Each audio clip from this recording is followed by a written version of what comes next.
All right, so let's start with the biggest topic of last week. We're gonna get to the GameStop situation, guys. Just hold tight.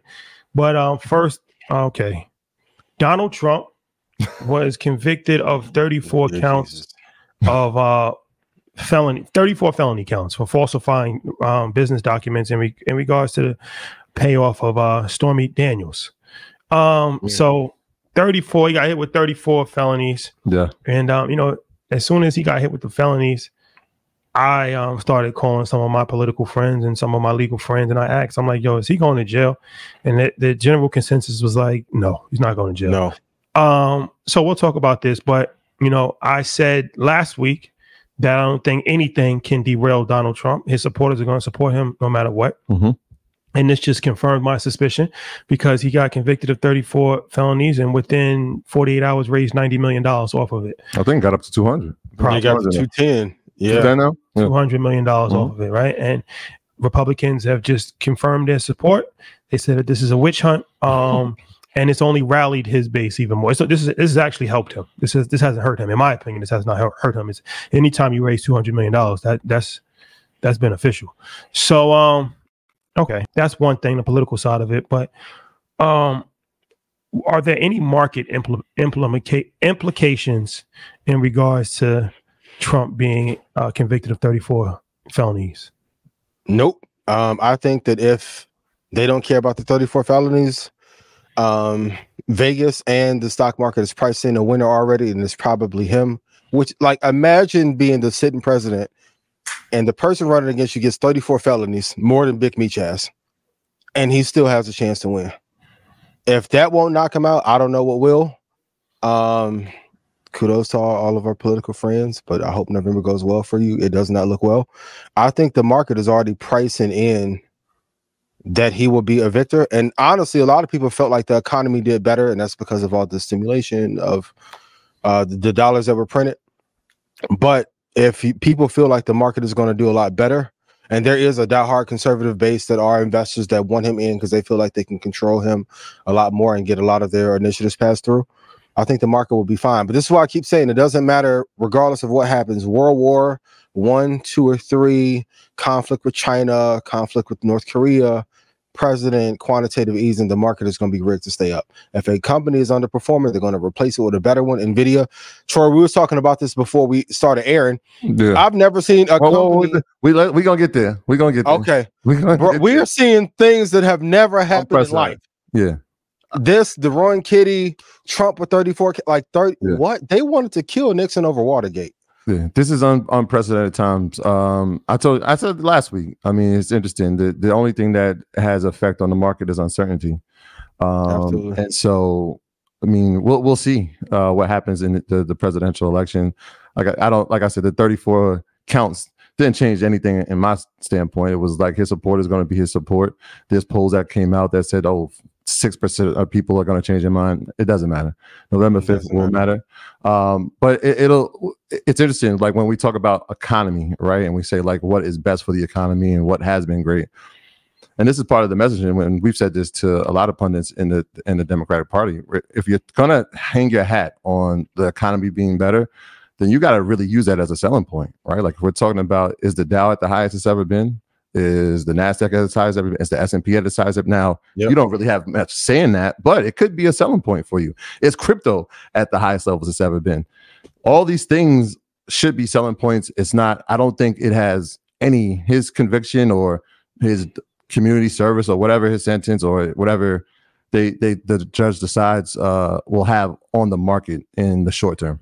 I think the uncertainty of what happens around November 5th, whether he wins or not, or if Biden stays in office or not, then we might see a little bit of shakeup.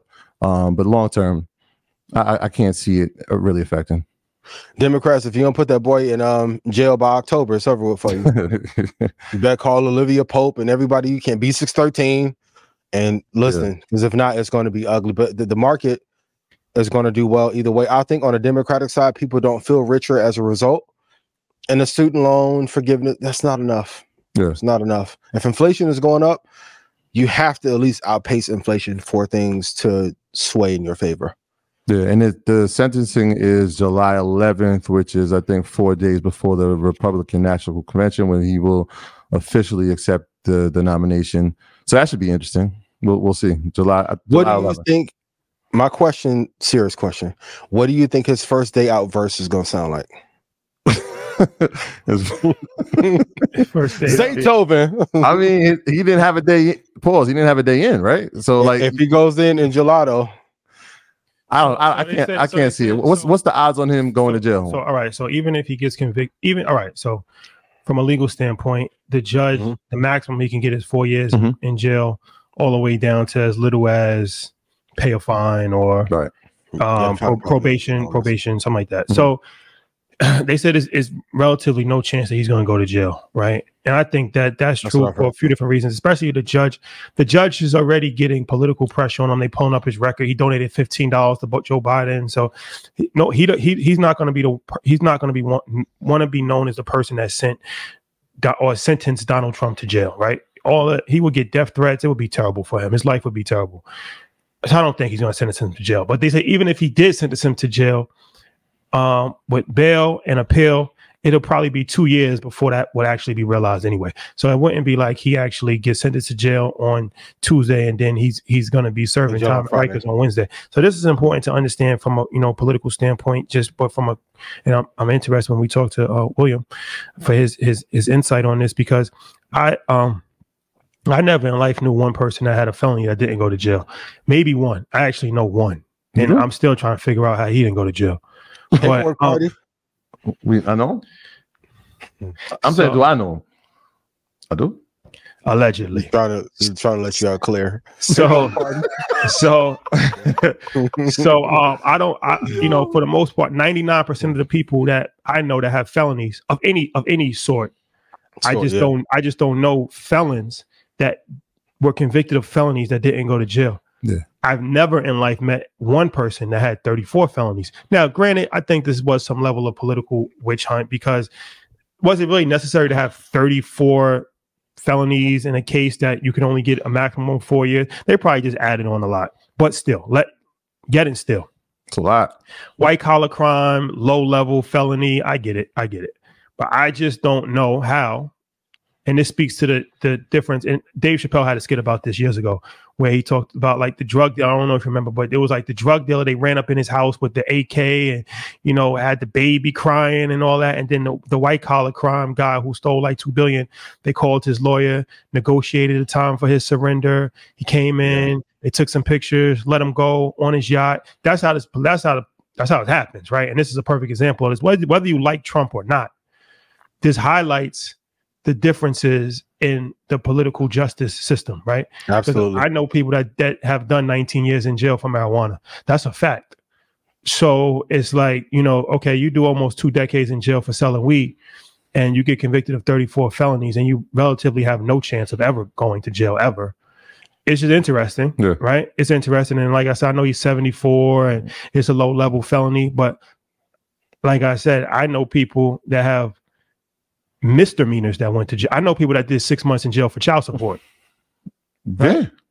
That's just a fact. They're appearing court over parking tickets. Yeah, parking tickets, all that. Yeah. Suspended license, all that. Yeah. And going back to Morris, why were you trying to pay her off anyway? You said way worse things, did way worse. You want to pay her off? No, that's crazy. 34 counts, found guilty on them, or did the double fist pump an hour after in front of your crib.